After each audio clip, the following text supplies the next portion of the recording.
Welcome back to the show. Many thanks for staying with us. I've been joined in the studio by my colleague George Rafi, editor on our business desk. You're welcome, George. Thank you so much, Gifty. You look very excited. Of course, when we're talking economics. Excited to talk about budget with you as well. I think economics it's about excite talking you. budget with Gifty. I think economics excite you. So. Anyway, let's try to break it down for the understanding of people who have not studied economics and people who don't like figures like myself. Let's start with the tariffs. Of course, that sounds like very exciting news to a lot of people.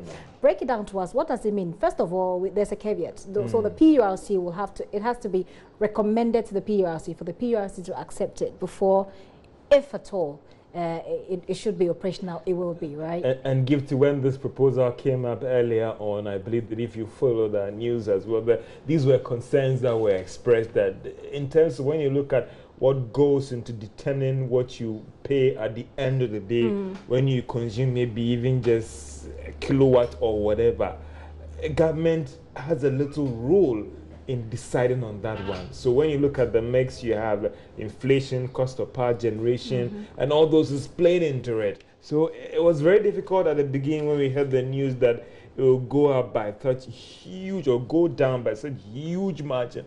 30%? And whether that will happen, depending on your consumption and your exposure, then those details will come out there. But what we get from the finance minister is that you're going to make a recommendation to PRC. Right. But again, engaging some officials in government, the argument was that this thing was a voluntary request from some of these independent power producers, where they thought that, okay, these are the variables, and we thought that, okay, we don't need this charge, so waive it off. Really?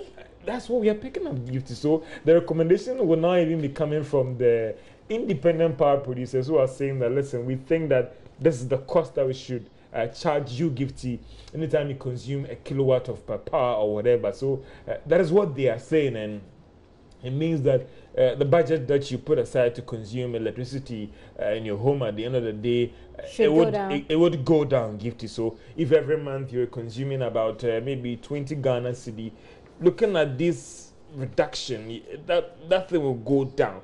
And there's this whole perception that, just like when it's argued that when there are tax cuts for businesses, they could plow back that savings into the business and expand. And when you expand, obviously, you need personnel to aid that expansion. And therefore, you could employ more, invest in the business. But you see, that has always been the argument of the NPP. But then, if you look at the flip side of it, it's automatic. The fact that you reduce, maybe power, how much, or the cost of doing business, for example, for businesses, doesn't necessarily translate into job creation? In Constitution, they'll say the letter and the spirit of the law.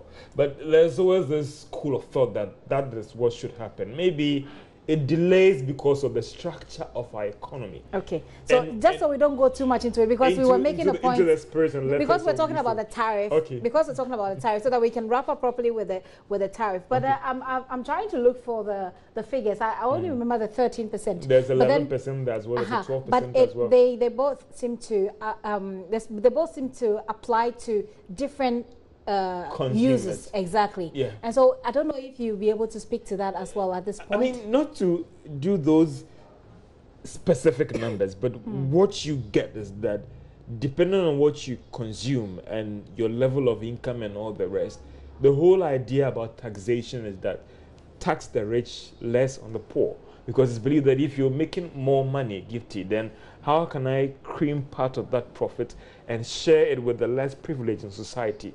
So there's a philosophy always behind taxation and all the rest about fair distribution of wealth and income and all the rest. So if you are a business within a certain category, and this is your budget, this is your consumption pattern, can there be a way where it can be reviewed so that you can make some savings? Because it's believed that even for those big firms, it's believed that if it's cut down, then if you don't have shareholders outside, or if you don't have a policy where a chunk of those profits goes to shareholders, you will obviously invest in that business.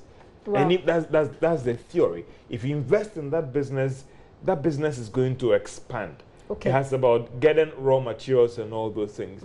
You purchase those raw materials. You're giving income again that person who produced that good as well. Okay, let's stay on the tariff. We've been speaking to some Ghanaians on what they think about this. I mean, I think that some way somehow we should be careful not to be so excited as because should we just be excited? The if clause here is that the recommendation be made to PRC when it comes to setting of tariffs. I mean, in this if country, you say that, then PRC, okay, PRC so it goes and PRC, and then PRC decides that no, I mean, looking at things, we think we should just stay. But that will create public dislike. Persons who are close to government saying that the recommendation is rather coming from these independent power producers, then is it? So it's sorted, right? I mean, it looks pretty much like something that the PRC is going to accept. Because don't forget that they also, in looking at that variables or those factors that influence on the final price on what we should charge you, depending on what that producer is selling to Gridco and ECG, the producers have a final say. But who is going to be paying for it? Because you have to pay for the cost of production. So who is going to be paying if they're waiving some part of in economics, we'll talk about economies of scale. So if the business is now making some benefit from some areas that they want to pass it on to consumers, if I'm making a super profit or if I'm making some savings, maybe if, for instance, it was costing me about maybe $2 million to bring in crude and all the rest, and now because there was some first stability then, and I believe that I've made some profits and all those things, and I want to be for the Christmas. Now that we're getting seriously, it doesn't work like that, George. I am just trying to be the realist and just point to all those like issues. Too good to be true, and they say when it's too good to be true, it's probably too good to be true. Let's wait and see. My job is to open the windows and open the books and then let the consumers appreciate that these are the real issues. So that is what they are telling us. Let's wait and see whether that would happen or not. Okay, when we come back, I'm going to, we're going to hear from some Ghanaians and what they think about paying less for electricity as a campaign promise, of course. But George, when we come back, I want you to try and break it down for us. If we're looking at 13%, for example, for domestic consumers like myself, like anybody else, can you do the math for us? I think it'll be fair because you still need to appreciate the consumption pattern of that. And is that 13% a reduction on a kilowatt or in terms of a unit consumption and all the rest? So I think that for now, it might be too early. We need still to get some fine details as the percentage on the entire consumption. For instance, the percentage is on, for instance, if you buy 50 Ghana cedis, or is it a reduction on a unit that you buy and all the rest? So this units calculation thing is a whole different thing altogether. And that's why I'm thinking it's too good to be true. I think that for now, I wouldn't jump into that deep water. I also want to play on the banks right now. When the fine details are good, I have my swimsuit and have all those things, then I'll go deep under the water to catch the shark for you. Well, let's see what Ghanaians think about having to pay less for electricity. Sounds good? Well, let's see. I think it's a laudable idea, and I pray that it is well implemented, because this country, we get things are said and they are not really done. So I pray that it works out. I pray that there should be a way of allowing the rich to pay more and the poor paying less. We can't be paying as the rich in our society. So there should be a way whereby the rich will be paying more, whereas the poor will be paying less. Because that is our prayer, that the electricity is killing us. So if God, listen to our prayer, and then today the budget come and they reduce it, we thank God. Yeah, we thank God. That is more I can say. Oh, I think it's a good news. Looking at how much we spend on electricity per our income, and most of the times we sometimes compare our electricity bills to even the rent we pay, and the impact is very great. So I believe with 13%, it's insignificant though, but I feel it will do us some good. It will relieve us a little bit. Yeah. Although it will help people, but I don't think it is necessary for the government to reduce electricity bill. Because if the electricity bill is reduced now by a year or maybe 6 to 10 months time, it will still go up. So the people will still talk about it. So why can't the government keep the current electricity bill? If the government can keep the electricity bill for maybe 1 or 2 years at the same rate, I think that one will be better than reducing and increasing. I don't think it will. Oh, I know my electricity bill will go down a little, but I don't think that will make any impact in my life. Yeah, that's why I'm saying reducing the electricity bill bit by bit, it will not have any impact in my life. So it's better for the government to stable the electricity bill. If the bill is there for 2 years, 3 years, that would be okay, than to reduce and within a short term another increment. Oh, to me, yeah, it's okay. The electricity bill is very higher in this country. It's normal. He's thinking about his people in this country. And that one is cool. Yeah, that's the only thing I can say about it. I could remember now they are bringing a prepaid into my house. For 5 months, I have to pay, you have to pay 26 million for 5 months. And it's a huge money. And if another government is in power, you're saying that is reducing the power to 13%, it's normal. It's a reasonable thing. Yeah, it's a reasonable thing. He's thinking about his people in this country. If every government is doing that, it will help us. That's the only thing I can say about it. I think it's good though, because sometimes whenever I want to pay, let's say, the electricity bill is high. Electricity bills are high, so it's good. I mean, nobody rejects free things, right? I don't know, maybe a few people do. Everybody wants free stuff. Even Apple doesn't want to pay taxes, so moving their headquarters to different locations. And even the Queen can keep her money where she won't pay taxes. To try and avoid a tax. So obviously, everybody wants to be treated as the kid waiting for the Christmas. Which is one of the things that the finance minister raises about the reason for our revenue shortfalls, you know, that people are not paying taxes, etc. But let me find out from you, George. Generally, what stood out for you? I mean, someone who's well versed with the economics of this country, you follow these stories over and over again. What stood out for you in this presentation? I think that the macroeconomic targets, every government set a target on how they want to grow the economy, what they want to raise, and all the rest. And I thought that, they were very moderate on that one. If you listen to the IMF, their projections, if you watch the World Bank projections, they are expecting the economy to grow more than. So I don't know whether government was.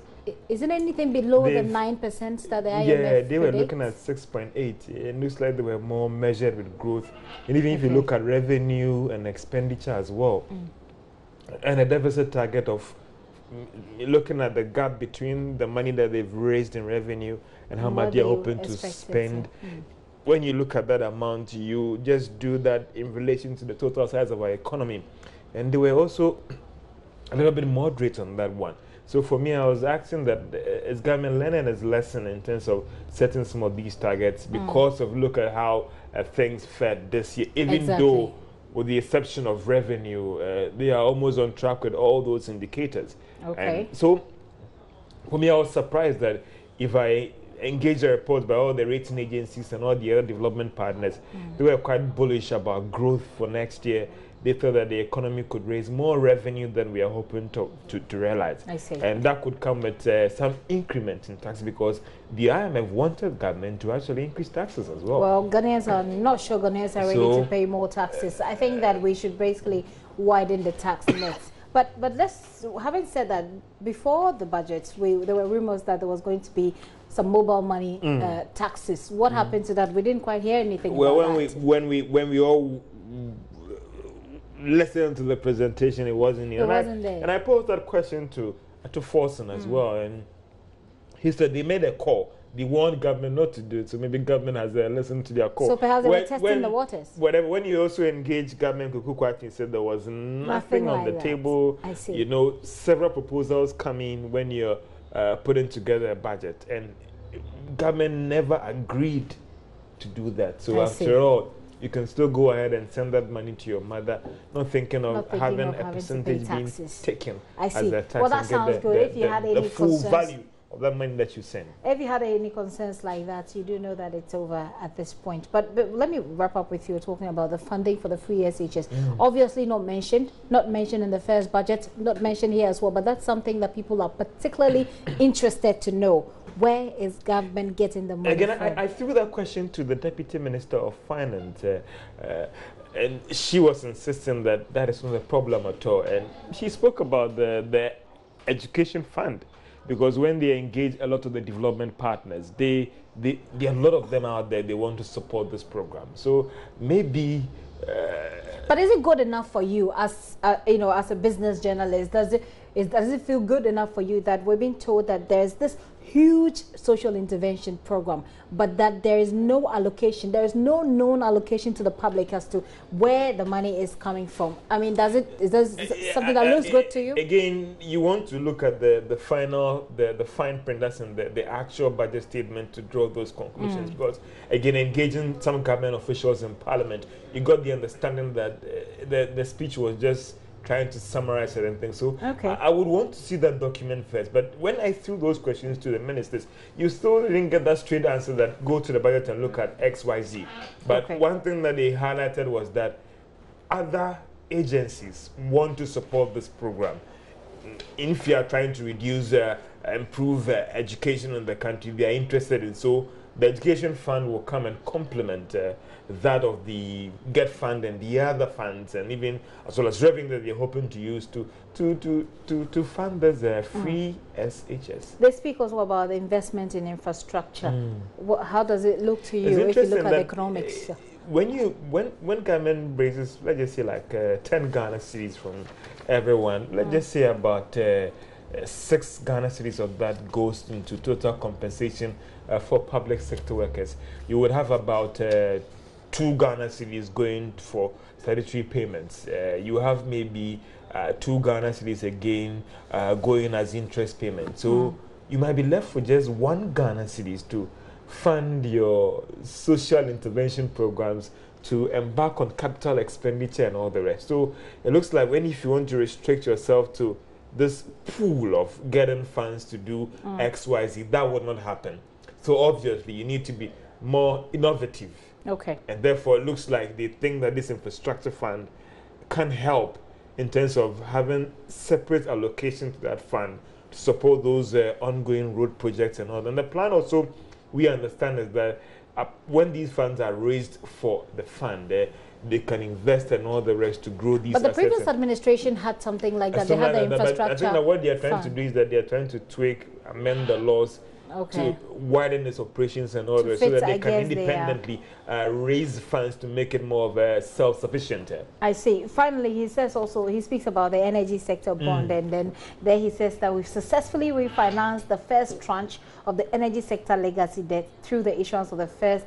He goes on, and then he says that they raised about 4.7 billion, over $1 billion, and that it is the highest ever in Africa. But this was the bond. I mean, they just recently, the bond that they recently issued, which we're told wasn't up to scratch. I mean, they didn't meet the target. But yes, you look at the structure of the fund itself.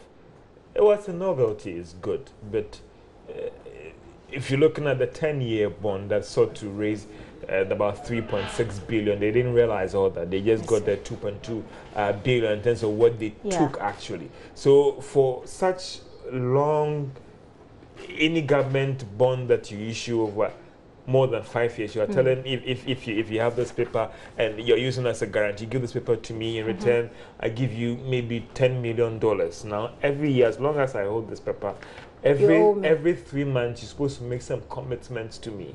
Every 3 months, and then after that, after you paid all these interest, at the end of the 10 year, you give my money back to me. Some people are, yes, the novelty is great, but if you have this whole arrangement not guaranteed by a government of the country, you won't get offshore investors being that interested in that paper. So there were some concerns there, but money raised, interesting for such a novel structure that was not directly guaranteed by a government of a country. Yeah, I see. George, thank you so much for helping us. Thinking about also issuing a gifty bond, maybe to raise some monies as well. Well, I could raise some from you, certainly. If you are credit worthy, maybe we can get investors out there, issue the bond and call it a gifty bond. George Rafi helping us to, understand the areas that they raise and whether or not it makes sense, basically. George, thank you very much. Joseph Opoku-Gakpo, he's a man well vexed when it comes to agriculture, but he's also a parliamentary correspondent. He'll join me in the studio for us to talk about the special prosecutor's bill, which was passed yesterday. And then we'll also talk about the agri sector and what the finance minister had to say about it. What are the targets we're setting for ourselves as a country going into 2018? Joseph will join me, but let's hear again the minister on the plans for the agri sector. Our flagship Planting for Food and Jobs program has been a tremendous success. The PFJ recruited 2,160 university graduates and 1,070 youth to register and provide essential services to farmers across the country. To date, 201,000 farmers have been registered. In addition, 121,000 metric tons of subsidized fertilizer and 4,400 metric tons of subsidized seeds and cereal, legumes, and vegetables have been distributed to beneficiary farmers. The program also registers suppliers to distribute farm products to public institutions across the school feeding program, the free senior high school program, prisons, defense and police, among others, to ensure availability of quality food in a timely manner in these institutions. The invasion of the fall army worm, Mr. Speaker, was managed through distribution of chemicals to farmers, recruitment of spraying guns, and monitoring and surveillance. This intervention recovered 123,000 hectares of farmlands out of 137,000 hectares affected. A strategic stock of insecticide and other logistics. That's the finance minister on agriculture. We'll find out, I'll find out from my colleague here whether or not what he says is representative of the situation with the fallen ones. But let's start with the special prosecutor's bill. Joseph Opoku-Gakpo, our parliamentary correspondent, is here. Joseph, it's good to have you. Let's start with the special prosecutor's bill. This bill was passed yesterday, yes, and you were there, right? Yes. So late into the night. Late into the night. It must have been very. I haven't seen the visuals from there, but it must have been a very interesting day in Parliament. Then. So interesting enough, earlier in the day, a lot of the folks on the majority side were virtually absent. The House wasn't filled. But as the day went by, you were expecting that the numbers may have, should have dwindled further. But it looks like there was a deliberate effort to whip them. So all the ministers or the deputy ministers were present, and after 7 p.m. the House was more than 2/3 full, all seeking to push it through.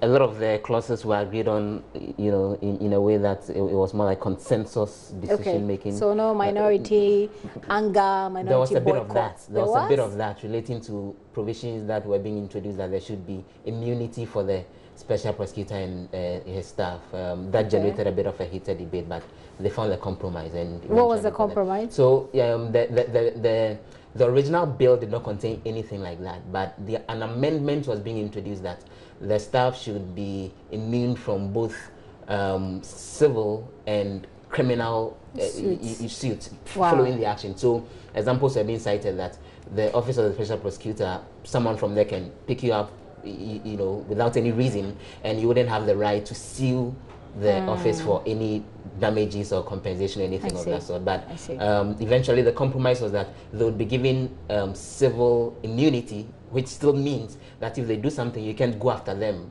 for negligence or anything of that sort. When it comes to criminal immunity, that they were not granted. As in, if you think someone from that office has done something to you in their line of duty, you can go to the police can begin investigations all over, and they can be prosecuted if they are found to have done something.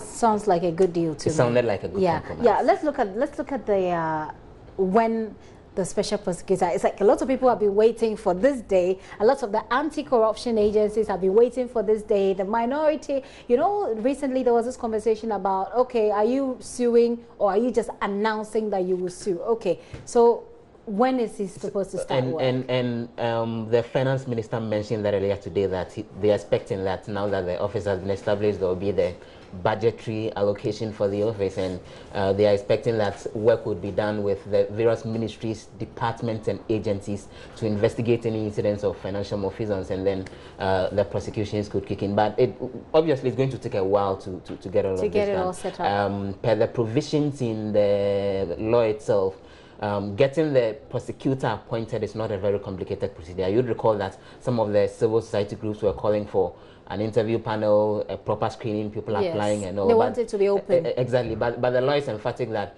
the Attorney General would be doing the nomination, but it's the President who will be doing the appointment. So more like the Attorney General will be recommending someone to the President to appoint. But then that would have to come with the prior approval of Parliament, which could come in any form. For example, when you look at the administrator of the District Assembly's Common Fund, that officer has to come before Parliament Appointment Committee for some level of vetting. And that was quite a bone of approval. Contention at the time. Yes, and eventually that has been allowed to happen. Irene Natoshi appeared before the committee. We don't know if that would happen with the office of the special prosecutor. Well, it should. Yeah, exactly. It could mean so because the document says prior approval of Parliament. What is in contention is, has that prior approval by Parliament been clearly defined? Could there be other procedures? Would it have to be something that would come, it will be referred to Appointments Committee, they would finish work on that and present a report? That needs to be looked at. But looking at all the processes, it would obviously take a while to even get whoever the special prosecutor would be, and then he would go on to set up his office and nominate whoever his staff will be before the prosecutions, probably sometime in the middle of next year. That's the projection of some of those who spoke. Interesting days ahead. But what are the major interventions of the government? Let's now go to agriculture. When it comes to agriculture, and they've been touting it quite a lot. They're saying that they're putting Ghana back to work, and under the putting Ghana back to work, they say they put 700 million cities to the planting for food, for food and jobs. Give me your overview, a brief overview of your understanding of what he said, and whether or not it's indeed what's needed. I mean, you've studied this area for quite some time. It's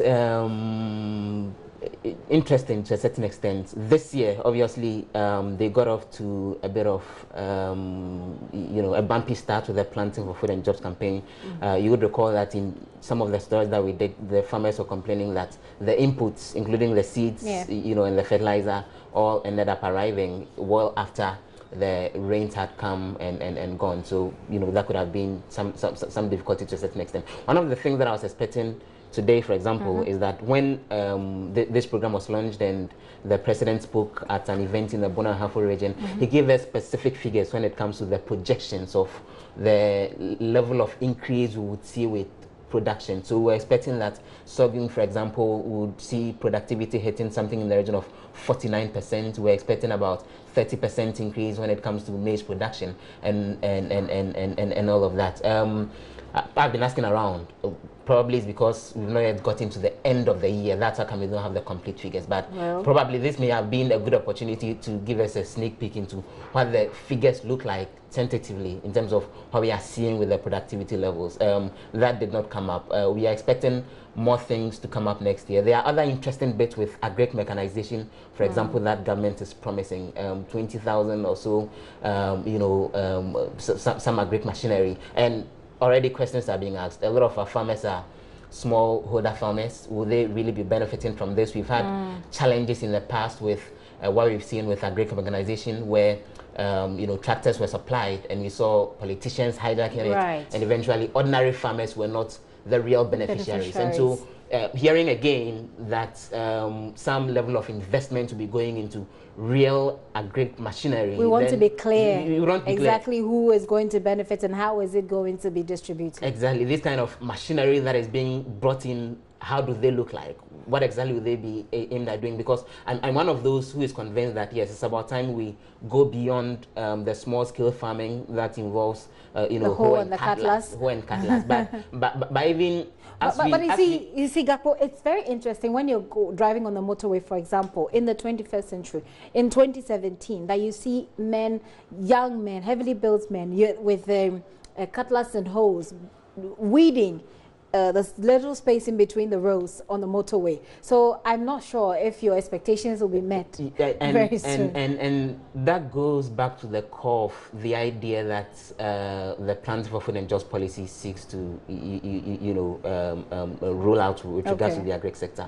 And these are questions that came up earlier. The point being that what the policy is doing is mainly just supporting farmers, small-scale producers, to further stay on the course as small-scale producers. There are questions about close to 50% of our population being engaged in agriculture, and that it's about time that we cut it down, probably to as low as 5, 6, 7%. But that would only happen if we have large-scale farming, we have people who are using all the machinery. I mean, elsewhere, farmers are supported. Some farmers are supported by the state, and they're also one of the richest people you can find everywhere. But it depends on the kind of supports that will then be given. Because, for example, with livestock, there was the announcement by government that they would be giving off, free young ones when it comes to sheep, goats, to livestock farmers. Yes, it's in it. We should pull that out and quote it specifically, so that as the support for them. But is that good enough? Well, I don't think so, because you've had that difficulty with. I'll have you wrap up on that, and let's briefly touch on so that we can hear the minority leader Haruna Idrisu on his thoughts about the budget entirely. But let's talk also about the fall army worm. The way the minister spoke about it. You followed the story for a while. Is it representative of what happened on the ground and what to expect in 2018? Okay, so from the figures that he gave, close to 113,000 hectares of farmlands were recovered in terms of the infestation. They were affected, but then they managed to get those farms back. We'll see the real figures when we see the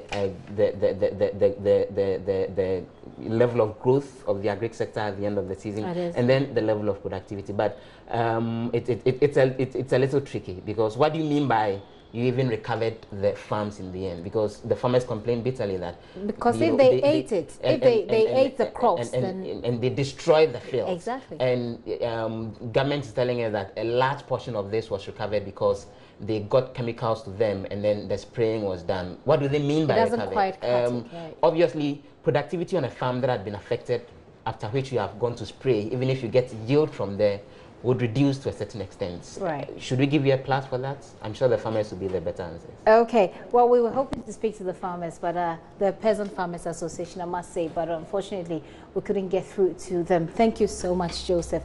Joseph Opoku Gakpo, our very hard-working parliamentary correspondent, and also he's an agric man. If you have any farm and you need what's it called? Consultancy, you should contact him. I said to send him a mail. Can you imagine that? But let's hear from the minority leader, Haruna Idrisu. He's been speaking with my colleague, Elton Brobe.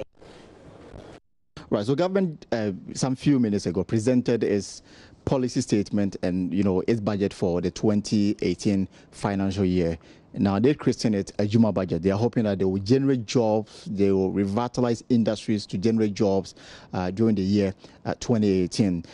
The minority earlier on held a news conference, pointing out to some of the dangers that is facing the country, especially as we enter into the year 2018. The budget has come, debate will start in Parliament, but let's pick the toss of the minority leader, Haruna Idrisu, who sat through and listened to the over 2 hours presentation by the Finance Minister, Ken Oforiatta. Haruna, first, your impressions, your sum up of what we heard in the over 2 hour presentation by the Finance Minister. First of all, the data that the Finance Minister used is suspect, if not questionable. If you are still referencing June to measure real sector growth, when you are presenting the budget for the 2018, and you make reference to July, August, September, unreliable data. want to know the year out 10 performance of the economy. Therefore, we are unable even to accept his debt to GDP projection of 68.5% and the real GDP growth and the contribution of the oil sector. Now, where is the economic competence? You heard the minister say that the economy has turned around. Is this a turnaround economy where unemployment is still high, inflation is still high, government is still borrowing and overcrowding the private sector? You have government himself, the Minister for Finance, on behalf of the President, say that we have a challenge in wage bill and compensation management. And he adds up 100,000 to an existing 650,000 workers.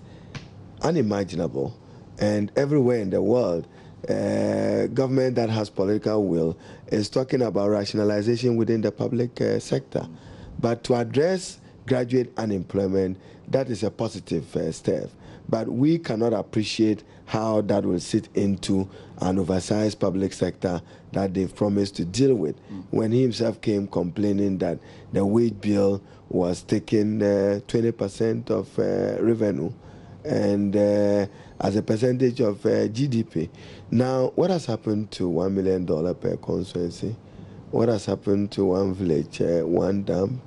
And according to them, it's a process that is ongoing, especially the one district, one factory, the one village, one dam. It's a process that they hope to complete within the first period. $1 million per constituency, not even 1 million Ghana cedis. Maybe I was talking about Zimbabwe cedis, because $1 million per constituency. I haven't received mine. I'm not sure whether your constituency have seen it. So it comes as a short list of pledges and unreliable promises as usual. And then the projection. I mean, if you have a minister say that we have provided reliable electricity, what has the new Patriotic Party government done in terms of electricity? So for the some investment, some are even questioning the statement more like taking credit for ending the doomsday. And some say that it was an unfortunate statement to account for them because really they didn't do much in this particular direction. You share that same thought? Yeah, I'm sure he should have said we inherited reliable electricity supply, which ended doomsday. If they've added to it, I'm not aware of any investment in the sector. It's just like the growth of the economy is largely driven by the oil and gas sector. The investment in oil and gas, monumental and historical, is an NDC legacy and an NDC investment. Now, he also says free senior high school. Also, we can stay a little bit on the electricity aspect, because he also mentioned in the budget that there's likely to be some reduction in tariff, 13% for residential and non-residential users. This will come across as good news for those who are crying over the high electricity bills that they are paying. Hallelujah. Praise the God, praise the Lord. If this happens, I'm sure it will provide some relief. Don't forget, I chaired the energy sector levy post-implementation committee when organized labor raised issues. So we'll look forward to those reductions. And every Ghanaian now going to pay the electricity bill will now anticipate a reduction. I do not think that this government is managing expectations good and well enough as they are doing, because it will be negligible and insignificant. And therefore, the people finally, I mean, go to Abosokai, those who are jubilating over reduction in whatever spare parts taxes are now having issues. So for now, the joy may just be 24 hours joy, but let's see how implementation goes. But just remind them that the government and the minister are not the regulators by law. We need to strengthen our institutions. They've made recommendations. Let's see what the PURC will recommend. But ahead of today's presentation, you held a news conference. You had a roundtable discussion where you painted a gloomy picture about the economy and what we were to look forward to in the budget, and the fact that 2018 may be even difficult in terms of the living standards of the people of Ghana. Listening through this, are you still convinced that what you put out before the people of Ghana on Monday still hold, and that we should look forward to harder times? If you want to bring a deficit from 6.3 to 4.5, that means fiscal consolidation and tightening. That is what it will mean. You already heard him on goods and services allocation. It will be insignificant. Now they still want to pride themselves in free senior high school. It's not universal. And therefore, when he says that parents are happy, there are parents who have sons and daughters in SS2 and SS3 who are not happy with government. And therefore, they should deal with the challenges of it. And then, destiny. What will be the impact on our human capital development in the next 5 to 10 years? That is our concern. All right.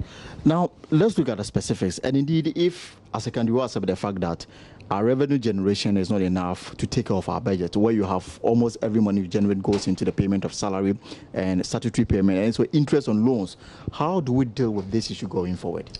But you are increasing the wage bill with additional 100,000 public sector.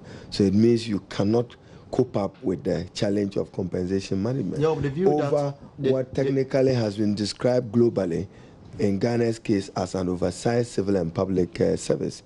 But unemployment, as he rightly said, I'm sure referencing what I said earlier as Minister for Employment, remains a major national security crisis, and we need, indeed, it is now the tipping point of Ghana, and the better we address it, the good it will be for our collective future and the good of the young people, particularly graduates who are without jobs. 100,000 may not be enough to solve the unemployment situation we have in the country, but they've also mentioned the fact that the One District, One Factory initiative and also giving incentives to industry to expand may create the needed space for people to be employed. The same incentives were promised the private sector last year. You want to roll out how many private sector entities benefited? I mean, when you have a tight budget and you have a fiscal deficit and you have a free senior HS policy, you don't have additional resources to do other things. We should be ending it. I'm sure you've had it now. Okay, so I have a further question about, so will the minority come back again after listening to the finance minister? Naturally. And then you can see institutions such as the Ghana Infrastructure Fund. That is our creation as a government to leverage on public-private partnership in terms of infrastructure development. They say they'll realign it. A more worrying and disturbing news is the extension of the fiscal stabilization levy. They had described many of these taxes as nuisance taxes, yet they are extending their tenor and further extending the sunset clauses in those legislations. So after all, the NDC did no wrong in instituting those measures for enhanced revenue for the country. So for the Ghanaians who may not be conversant with figures, should I be hopeful of a better times in 2018?